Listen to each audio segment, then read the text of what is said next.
Hey, what's up? What's going on? Welcome to English with Dane, a podcast designed to improve your English.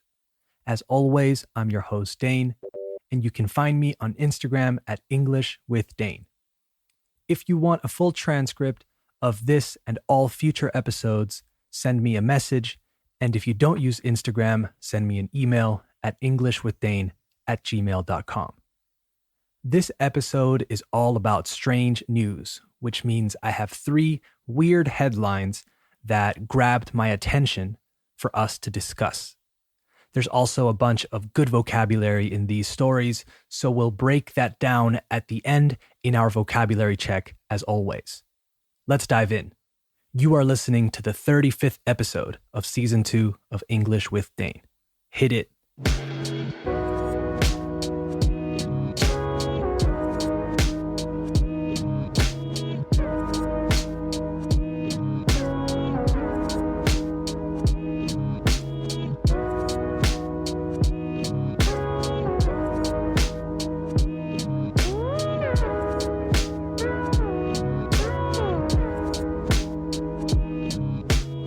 Okay, we have officially started the show, so let's get into the first piece of strange news. The headline reads, "Man breaks into California bank to heat up Hot Pocket, gets arrested, says it was worth it." Before we continue, for those of you who don't know what a Hot Pocket is, it's a snack you can buy in the United States that's filled with cheese, meat, or vegetables. You buy them frozen.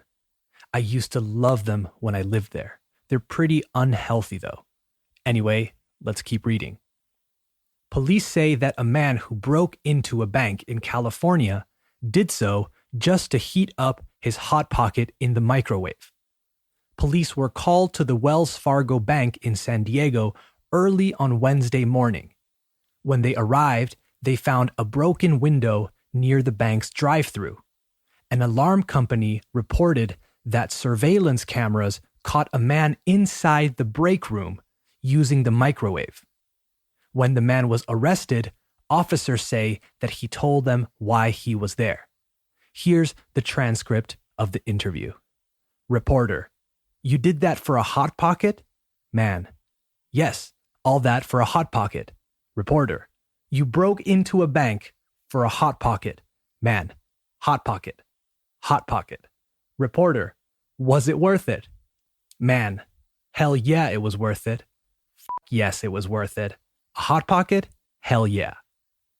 The man was arrested on suspicion of breaking into a bank, but police have not released his name or any other details. All right, next headline. I love this one. It says, "Thrash metal drummer awakens from coronavirus coma, doesn't think Satan is that cool anymore." As the coronavirus pandemic continues, researchers are discovering new symptoms and side effects of the disease. Some people who have recovered from COVID-19 are still reporting lingering chest pain and shortness of breath, and in some cases, people are reporting a rash disgustingly referred to as COVID toes. And in at least one case, the novel coronavirus has caused visions of a Dante-like trip to hell. According to the San Francisco Chronicle's datebook, the thrash metal band Death Angel was in Europe for a tour in early March when the outbreak went global. They canceled the tour and headed back to the United States, but on the flight back, drummer Will Carroll started showing symptoms. After testing positive, he spent 12 days in a medically induced coma. When he finally woke up on March 30th, the staff at California Pacific Medical Center applauded. The medical staff couldn't believe it, he told the Chronicle. They were ecstatic because it was a success story. Carroll had more reason to celebrate. Not just because he was returning to good health, but because those 12 days were full of some pretty upsetting visions. While in the coma, Carroll said he had dreams of visiting the afterlife.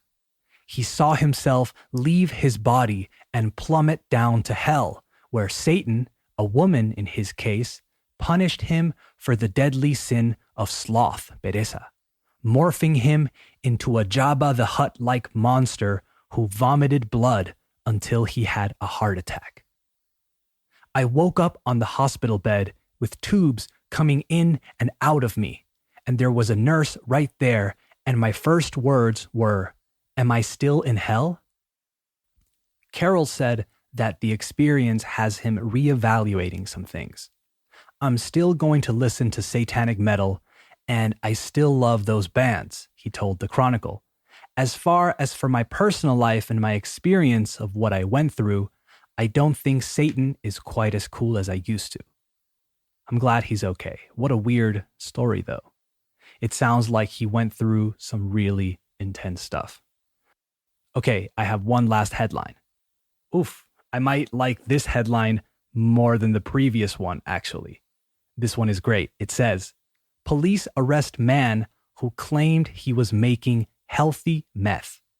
Meth, of course, is short for methamphetamine. It continues and says, "A Colorado man is facing drug charges after police say he told them he was attempting to create a healthy meth substance with acai berries inside a meth lab in his garage, although a search of the garage did not turn up any methamphetamine." Craig William Rogers, who is 49 years old, was arrested on suspicion of controlled substance possession, possession of drug paraphernalia, and unlawful distribution, manufacturing, and dispensing of a controlled substance. He was released Wednesday on $15,000 bond. Rogers was seen leaving his home in a pickup truck on Tuesday afternoon and was stopped. He acknowledged or admitted that he had meth inside a pipe in the center console of his truck, police said. Rogers also told officers he was making a healthy meth substance at his home because there were acai berries in it. Investigators found a berry-like substance in the lab, adding that there is no possible way to make healthy methamphetamine. No amount of meth is safe, whether it has a berry in it or not, they said. It is a highly addictive, life-destroying drug. Investigators said no meth was found inside the garage, but believed Rogers had the tools, las herramientas, to make about an ounce of meth a day. That's 28 grams, by the way. I love that he thought it was healthy meth because he put berries in it. But then again, he smokes meth, so, it makes sense. All right, now that we've read those stories, it's time for a vocabulary check. The first one is a phrasal verb, to heat up. This phrasal verb came up several times in the first story about the man breaking into a bank to use their microwave. I know you've deduced its meaning, su significado, from the context and because it has the word heat, calor, in it, but I just wanted to say that that's how we say calentar when talking about food. Caliéntalo would be heat it up. However, when we talk about calentar in terms of exercising, we use a different phrasal verb. We use to warm up. Next, I wanted to talk about another phrasal verb, to break into, which also appeared several times in the first story. This means to enter or open with force, especially for the purposes of theft, so to steal, para robar. If someone breaks your window and tries to steal your TV, they're breaking into your house. Next, we have upsetting. Upsetting is an adjective that means causing unhappiness. It comes from the verb to upset, disgustar. If you are upset, estás disgustado. But if something causes you to be upset, that thing is upsetting. In this case, the sentence was, Carol has more reason to celebrate, not just because he was returning to good health, but because those 12 days were full of some pretty upsetting visions. Next one, to plummet, spelled Plummet. The sentence was, he saw himself leave his body and plummet down to hell, where Satan, a woman in his case, punished him for the deadly sin of sloth, pereza. To plummet means to fall or drop straight down at high speed. Fall really, really quickly. You will hear this verb when people talk about the stock market, for example. The stock market plummets for a second straight day. Okay, one more. And yes, it's another phrasal verb. You guys know I love a good phrasal verb. This one is to turn up. Now, we talked about this phrasal verb in a previous episode when talking about music. We said it means subir, as in turn up the volume, please. I love the song. But as you know, phrasal verbs often have more than one meaning. In this case, to turn up means aparecer.